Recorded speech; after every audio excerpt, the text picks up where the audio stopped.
नमस्कार, मैं दीपक शर्मा और मेरे यूट्यूब मंच पर आपका स्वागत है। दोस्तों, अगर घर के भीतर ही झगड़ा होने लग जाए तो फिर घर के बाहर की लड़ाई कोई कैसे जीतेगा। और कुछ ऐसे ही हालात आज की तारीख में मोदी और अमित शाह के हैं गुजरात चुनाव। अब अंदर के लोग बता रहे हैं, बीजेपी के अंदर के लोग बता रहे हैं कि आरएसएस का काडर, वीएचपी का काडर, विश्व हिंदू परिषद का काडर, वो बीजेपी की कई सीटों पर मदद नहीं कर रहा है। अब अगर ऐसा है तो ये तय मानिए कि मोदी और शाह को इस बार जो सबसे मुश्किल चुनाव है गुजरात में, दिन में तारे नजर आ सकते हैं। और यहीं से सवाल नंबर पहला, जी हां, आज का पहला सवाल यहीं से शुरू होता है कि क्या गुजरात में आरएसएस और वीएचपी का काडर नाराज है मोदी से, अमित शाह से, सीआर पाटिल से, मुख्यमंत्री भूपेंद्र पटेल से। और अगर नाराज है तो फिर इस नाराजगी की वजह क्या है। और सवाल नंबर 3 कि अगर यह नाराजगी है, मदद नहीं हो रही है बीजेपी की, तो फिर इसका असर आने वाले चुनाव पर क्या पड़ेगा, आने वाले चुनाव पर क्या पड़ेगा। और आज पूरे प्रमाण के साथ इन तीनों अहम सवालों का मैं आपको जवाब देने जा रहा हूं और ग्राउंड जीरो से लाइव रिपोर्ट भी होगी इसी मसले पर। अब ये जो 3 मुश्किल सवाल मैंने आपके सामने रखे हैं, जो गुजरात के चुनाव पर, गुजरात के नतीजों पर जबरदस्त प्रभाव डाल सकते हैं, इस पर मैं जवाब तो दूंगा और ग्राउंड जीरो की लाइव रिपोर्ट भी होगी। पूरी तरह से मुतमईन करूंगा, पूरी तरह से आश्वस्त करूंगा अपने जवाब से और तथ्यों के आधार पर जवाब दूंगा। लेकिन इससे पहले कि मैं जवाब पर आऊं, मैं चाहता हूं दोस्तों कि एक तस्वीर आप देखिए। ये तस्वीर, अब ये तस्वीर है आरएसएस के नंबर 2 नेता दत्तात्रेय होसबोले। आप कह सकते हैं आरएसएस के जनरल सेक्रेटरी, मोहन भागवत के बाद सबसे ताकतवर नेता। और इन्होंने कुछ समय पहले, दत्तात्रेय साहब ने कुछ समय पहले महंगाई पर, बेरोजगारी पर, गरीबी पर और तमाम आंकड़ों के साथ अपनी ही सरकार की घेराबंदी कर दी थी। और ऐसा बहुत कम होता है कि जब संघ का कोई इतना बड़ा नेता सत्ता में अपनी ही सरकार को घेर ले। लेकिन दत्तात्रेय ने ना सिर्फ घेरा, पब्लिकली कैमरे पर आ गए। वो देश में गरीबी है, अनएम्प्लॉयमेंट है, यह तो बेरोजगारी है, यह एक हमारे लिए चुनौती तो है ही, लेकिन उसके साथ साथ और एक विषय के बारे में भी हमें विचार करना पड़ेगा, वो है आर्थिक असमानता। अब दत्तात्रेय होसबोले किस वजह से मोदी सरकार से नाराज हैं, क्यों उन्होंने ऐसा कैमरे पर आकर कह दिया, इस पर फिर कभी डिटेल में आपको समझाऊंगा। लेकिन आज मैं बात यह कर रहा हूं कि जिस तरह से दत्तात्रेय केंद्र सरकार से नाराज हैं, उसी तरह जो गुजरात के लोकल आरएसएस लीडर हैं, वो गुजरात में बीजेपी की सरकार से नाराज हैं। और गुजरात में जो नाराजगी है मोदी से कम है, इन 2 लोगों से ज़्यादा है। अब एक तस्वीर तो आप पहचानते ही हैं, अमित शाह साहब की, जो गृह मंत्री हैं, नंबर 2 हैं इस वक्त देश के नेता। ये जो दूसरे साहब हैं, ये सीआर पाटिल हैं। और सीआर पाटिल साहब जो हैं वो बीजेपी के गुजरात के प्रदेश अध्यक्ष हैं, मोदी जी के सिपहसालार हैं, सबसे विश्वस्त आदमी हैं। और आप यूं कह सकते हैं कि ये जो सरकार चला रहे हैं इस वक्त गुजरात में, वो भूपेंद्र पटेल नहीं चला रहे, जो मुख्यमंत्री हैं, वो सीआर पाटिल सरकार चला रहे हैं। तो सीआर पाटिल से और अमित शाह से वीएचपी का काडर, बीजेपी का काडर, आरएसएस का काडर, तमाम उम्मीदवार, तमाम नेता, तमाम बागी बीजेपी के ज़्यादातर पाटिल और शाह से नाराज। और इसकी वजह है मोदी मॉडल। और मोदी मॉडल आप जानते ही हैं कि जहां एक बार सरकार चुन ली गई, उसके बाद स्टेक होल्डर जो हैं, जिनका कहीं ना कहीं हक है, अधिकार है उस सरकार में, उसको जैसे दूध से मक्खी को बाहर फेंका जाता है, ऐसे फेंक दिया जाता है। और ज़्यादातर मामलों में सहमति नहीं ली जाती, किसी भी पॉलिसी में, किसी भी फैसले में उनकी सहमति नहीं होती। और वैसे मोदी जी ने आरएसएस के बड़े नेताओं को इमारत भी दे दी है रहने के लिए, नए ऑफिसेस बना दिए हैं, गाड़ी दे दिया, घोड़ा दे दिया, सब दे दिया है, लेकिन करते अपने मन की हैं। मन की बात रेडियो पे ही नहीं, सत्ता में ही नहीं, गुजरात के शासन के हर फैसले में चलती है और यही नाराजगी का सबसे बड़ा कारण है। ऐसा लगता है आरएसएस को कि उन्हें कहीं ना कहीं इग्नोर किया जा रहा है, उन्हें कहीं ना कहीं निग्लेक्ट किया जा रहा है, नजरअंदाज किया जा रहा है, उनकी कोई पूछ नहीं रही और शायद यही मौका है नाराजगी दिखाने का। अब दोस्तों, ज़मीनी हकीकत गुजरात की समय ये है कि जहां पर आरएसएस की पसंद के उम्मीदवार चुनाव लड़ रहे हैं, जिन सीटों पर वीएचपी से जुड़े लोग चुनाव लड़ रहे हैं, विश्व हिंदू परिषद से, या आरएसएस की सोच से जुड़े लोग जो चुनाव लड़ रहे हैं, वहां तो आरएसएस का काडर सक्रिय है। लेकिन जहां पर सीआर पाटिल के पसंद के उम्मीदवार हैं, अमित शाह के पसंद के उम्मीदवार हैं, या पैराशूट से जो लाए गए हैं, इस तरह के जो उम्मीदवार जिन सीटों पर है, वहां से कहीं ना कहीं आरएसएस ने अपने पांव खींच लिए और यही सबसे बड़ी दुखती रग बनती जा रही मोदी जी की।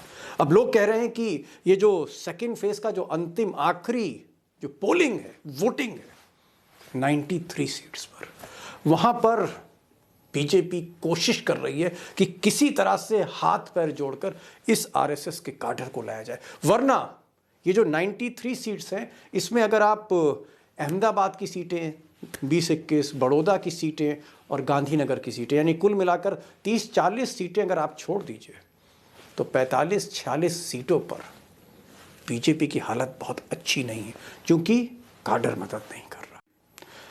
अब इसी कश्मकश को लेकर पिछले 48 घंटे से आरएसएस के जो ये रूठे हुए नेता घर बैठे, इनको मनाया जा रहा है कि आप बाहर निकलिए और वोटर्स को एक्टिवेट करिए। हमारे वरिष्ठ पत्रकार गिरीश जोशी जी, उन्होंने दौरा किया इसी एरिया का जहाँ सेकेंड फेज में चुनाव हो रहे हैं, यानी अहमदाबाद के बाहर, गांधीनगर के बाहर, ट्राइबल एरिया, आउटर एरिया, जहाँ बीजेपी बहुत कमज़ोर है, कांग्रेस हावी है, उन एरिया का, उन इलाकों का, उन सीटों का दौरा किया और उन्हीं के पास चलते हैं, गिरीश भाई के पास चलते हैं और समझते हैं कि ये आरएसएस और बीजेपी, ये जो घर का झगड़ा है, ये कितना असर करने जा रहा है और इसकी वजह क्या है। तो सबसे पहले तो आप ये बताइए कि क्या वाकई आरएसएस के जो नेता हैं, लोकल नेता हैं, उनका जो काडर है नाराज है, स्वयंसेवक नाराज हैं क्या बीजेपी के प्रदेश नेतृत्व से? दीपक जी, काफी हद तक ये बात बिल्कुल सही है। कल हम लोग इसीलिए गए थे कि जो ट्राइबल एरियाज हैं वहां से कोई मैसेज कंफर्म नहीं आ रहा था। जो पॉलिटिकल सर्कल बता रहे थे उसमें कुछ जम नहीं रहा था। हमने सोचा क्यों ना जाके ग्राउंड जीरो से ही थोड़ा बात किया जाए। ट्राइबल एरियाज में जाते वक्त रास्ते में बहुत ही नसीब से हम लोगों को कुछ आरएसएस के बहुत ही मजबूत वर्कर मिल गए। उन्होंने बोला जो भी सीट पे हमने जो रिकमेंड किया था कैंडिडेट का नाम, वो हम लोग काफी ड्यू डिलीजेंस करने के बाद कि कांग्रेस ने किसको खड़ा किया है, उसका क्या प्रोफाइल है, आपका क्या प्रोफाइल है, वो बहुत ही क्लियर उनके एंड में समझ में आ गया हम उनकी बात से कि जिस भी कैंडिडेट को रेकमेंड किया था और टिकट दी गई है, उनके लिए ये लोग जी जान लगा रहे हैं। लेकिन जो कैंडिडेट लास्ट मोमेंट पर अमित शाह जी के बोलने से या सीआर पाटिल के बोलने से जो बदल गया है, वहां पे उनकी नाराजगी और कैडर की नाराजगी सब दिख रही थी। तो ये समझ में आ रहा है कि जहाँ पे भी वर्किंग हो रहा है वो बिल्कुल मैं समझ गया आपकी बात। आपका ये कहना है गिरीश जी, जो जहां तक मैं समझा, कि जहां पर आरएसएस के कहने पर, आरएसएस के विचार विमर्श के बाद टिकट दिया गया है, बीजेपी ने टिकट दिया है, वहां तो आरएसएस मदद कर रही खुल की। लेकिन जो टिकट अमित शाह ने दिए हैं, जो टिकट बीजेपी के प्रदेश अध्यक्ष सीआर पाटिल ने बांटे हैं या लिस्ट काट के नए नाम आए हैं, उन सीटों पर आरएसएस मदद नहीं कर रही, आरएसएस ने हाथ खड़े कर दिए। क्या मैं सही बोल रहा हूँ? सच मैं सही बोल रहा हूँ? वो खड़े करने से भी उन्होंने कह दिया कि हमारे जो मोहन भागवत जी हैं उनका एक क्लियर अंडरस्टैंडिंग और फॉर्मूला है कि चूज द बेस्ट। तो हम लोग उसी पे चल रहे हैं। हम लोगों को जहां पे कैंडिडेट सही है, या हमको ऐसे लगता है कि किसी भी पार्टी से कैंडिडेट है लेकिन वो हमारे एजेंडा में फिट बैठता है, तो हम उसके लिए भी रेकमेंड कर देते हैं कि भाई आपको जो बढ़िया लगे उस आदमी को आप चूज कर सकते हो। यहाँ पर ही सारा कॉम्पिटिशन खड़ा हो रहा है। एक चीज और, एक अब आपने जो बात कही कि चूज द बेस्ट, यानी हमें जो बढ़िया लगे, एक बात ये भी आ रही है कि जहां पर आम आदमी पार्टी थोड़ी मजबूत दिख रही है, आरएसएस के कुछ लोग चुपचाप उनकी मदद भी कर रहे हैं। क्या ऐसी बात सामने आई है या ये सिर्फ सुनी सुनाई बातें, या वाकई आपको लग रहा है कि ऐसा हो रहा है? हमने ये सवाल उनसे पूछा था उनकी बॉडी लैंग्वेज से उसने हंस के टाल दिया कि अगर वो हिंदुत्व के लिए या देशभक्ति के लिए काम कर रहे हैं तो वो हम उनके साथ तैयार है काम करने। मतलब कहीं ना कहीं एक टैसिट अंडरस्टैंडिंग हो सकती है, मतलब आपका ये जी कहना है कि आरएसएस को आम आदमी पार्टी से कोई बहुत ऐतराज नहीं, काडर को। जी नहीं, जी नहीं, जी नहीं। अब मैं अगर एक सीधा वो सवाल, जी हाँ, कुछ कह रहे थे आप। नहीं, मतलब वो सीधा बोल रहे हैं कि हमारी प्रोफाइल में अगर बंदा फिट बैठता है तो ही इज विद अस, उसमें कोई हमको दिक्कत नहीं है। चलिए, आप बहुत कुछ बात कह गए इशारे इशारे में।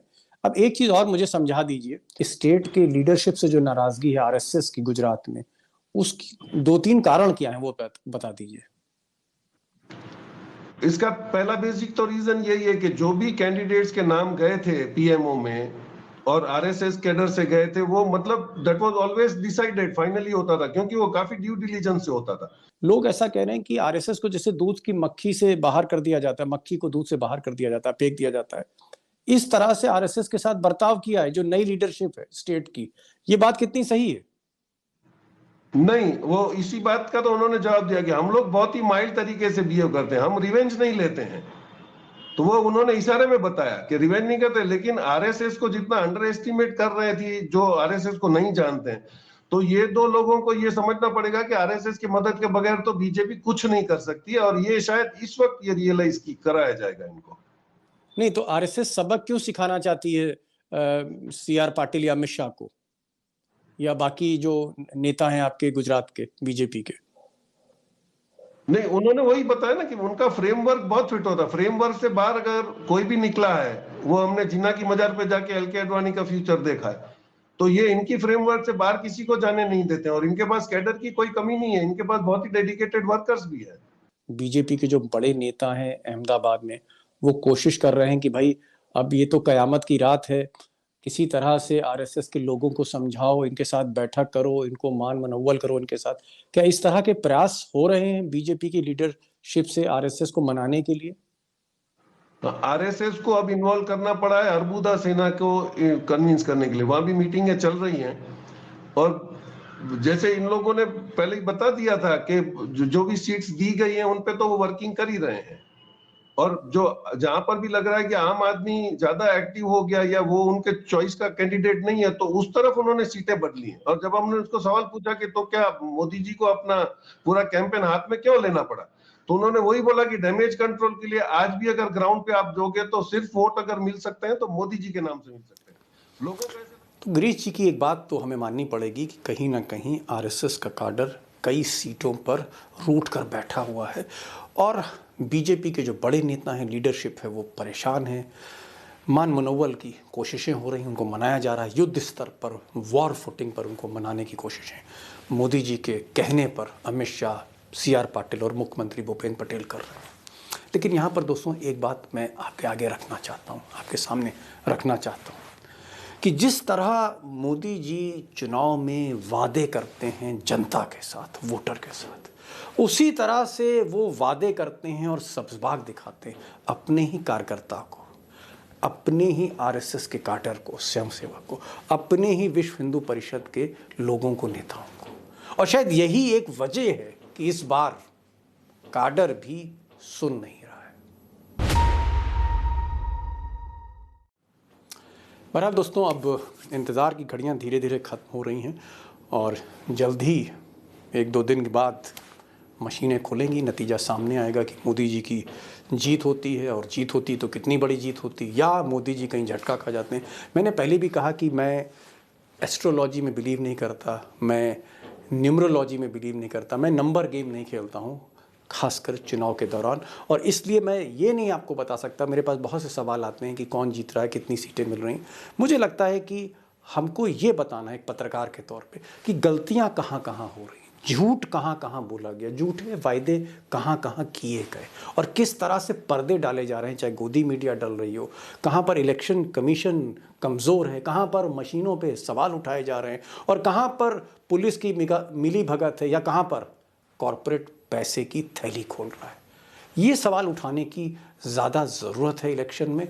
जो सवाल आज की तारीख में गोदी मीडिया नहीं उठाती, अखबार नहीं उठाते, मुख्य धारा की मीडिया नहीं उठाती, तो ये मेरी कोशिश है। बाकी जो नतीजा आएगा वो हमें भी स्वीकार होगा, और तब हम फिर से उसकी एक बार एनालिसिस करेंगे। तो ये आज का वीडियो था, फिर मिलते हैं आपके साथ नई वीडियो के साथ, लेकिन इस बीच बेल आइकॉन ज़रूर क्लिक करें, नोटिफिकेशन मिलेगा, चैनल सब्सक्राइब करें, वीडियो को शेयर करें। तो नमस्कार।